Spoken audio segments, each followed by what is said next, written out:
Ciao a tutti ragazzi, io sono Nell'Irfa e oggi andiamo a vedere come fare la lunghissima e complicata missione che si intitola Una strana storia a Conda.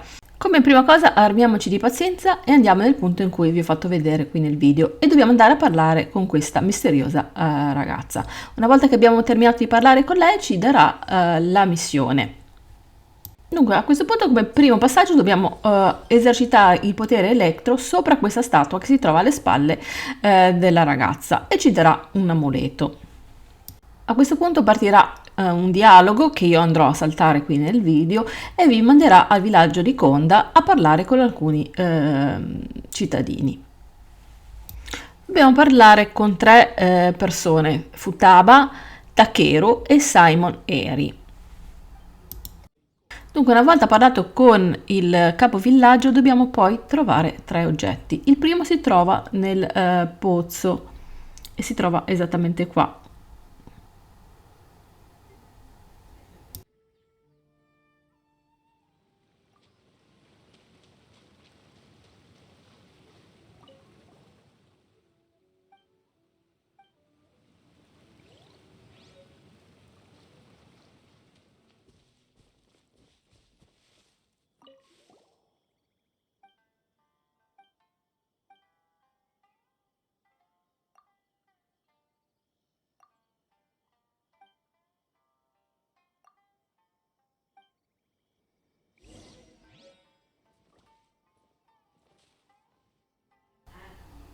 Allora, dobbiamo tornare a questo punto a parlare con il capovillaggio e consegnare il primo oggetto che sarà il sacchettino con le monete. Poi lui farà un'altra conversazione e dovremo poi dare gli altri due oggetti. Mi raccomando l'ordine, prima il sacchetto con le monete, il secondo oggetto invece che dobbiamo consegnare nell'ordine è questo qui, il sacchetto, questo qua, vedete questo? E quindi lo andiamo a consegnare e poi ci sarà un'altra breve conversazione e dovremo dare l'ultimo oggetto, ossia questo, la lista delle merci rovinate. Quindi andiamo a consegnare anche questo. Ok, e quindi finirà poi il suo discorso. Terminato il dialogo con il capovillaggio, dobbiamo andare a trovare il diario. Il diario lo trovate sopra questo tetto, ve lo farà vedere anche poi la missione, il punto, però si trova sopra il tetto e dovete qui andare a fare punti di Konda Densuke. A questo punto dobbiamo andare a trovare un punto ed è questo qui e andare a scavare e trovare la chiave vecchia. Ve lo farà vedere sempre la missione.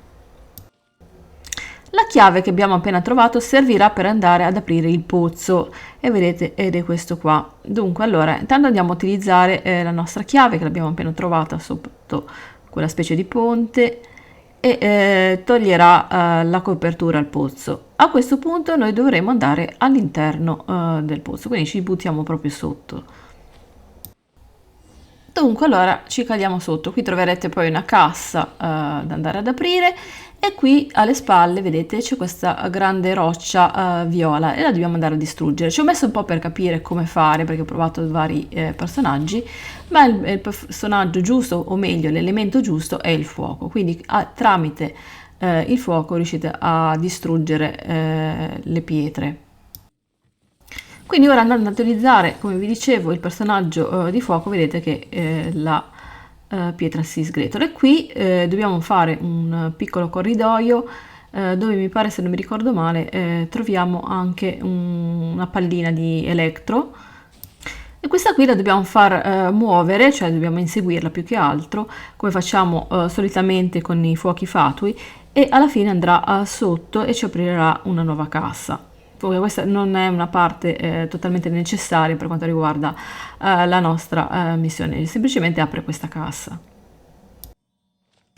Allora, qua dobbiamo andare a distruggere le rocce. Qui non ci sono nel video perché le avevo già fatte, però vi ho fatto vedere l'animazione. Qua dobbiamo poi pulire il corridoio da questi mostri e procedere con il corridoio. Qui in fondo trovate queste statue e trovate anche questo. Lo raccogliete e poi torniamo indietro. Allora, una volta che siamo tornati indietro, ossia in questa stanza troverete una barriera che va a bloccare una porta. Quindi come facciamo ad andare a distruggere questa barriera? Dobbiamo cercare sempre in questa stanza la pianta che ci dà l'elettro. La troviamo qui sopra in alto, vedete dove mi trovo, e qua dobbiamo raccogliere l'elettro e andare contro appunto la barriera in questa maniera e magicamente si aprirà la porta. Qui arriviamo finalmente nell'ultima camera o stanza, chiamatela come volete. Qua dobbiamo andare a risolvere un puzzle che non è molto semplice capirlo. Consegniamo qua l'oggetto che vi ho appena fatto vedere e poi dobbiamo guardare attentamente questo disegno al centro, perché lo dobbiamo andare a riprodurre qui con delle colonnine. Ora vi faccio vedere la sequenza esatta. Ci ho messo parecchio tempo per capire come funzionava e quindi non è semplicissimo. Vediamo. Dunque, allora, dobbiamo andare in senso antiorario ad andare a cambiare i simboli che vedete qua sopra le colonnine. Qua mettiamo 2, poi qua andiamo a mettere 3, poi andiamo tutto nell'angolo da quest'altra parte e andiamo a mettere il numero 5. E infine l'ultima andiamo a mettere il 4, qui 4 disegnini, insomma, ecco così. L'ultima colonnina che si trova proprio davanti al disegno, dobbiamo andare semplicemente andarla a cliccare, rimane 1 qua.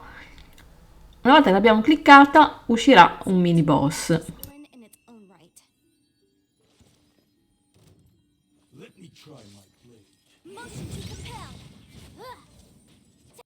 Dunque alla fine siamo arrivati alla quasi fine della missione lunghissima.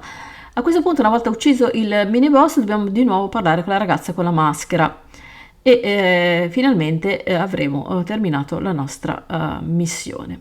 Questa missione è molto importante perché è una missione a catena, quelle successive poi piano piano ci porteranno ad ottenere un'arma molto importante che sarà utile per alcuni personaggi, quindi è bene anche andarla a completare questa qui. Poi magari lo vedremo nei video successivi.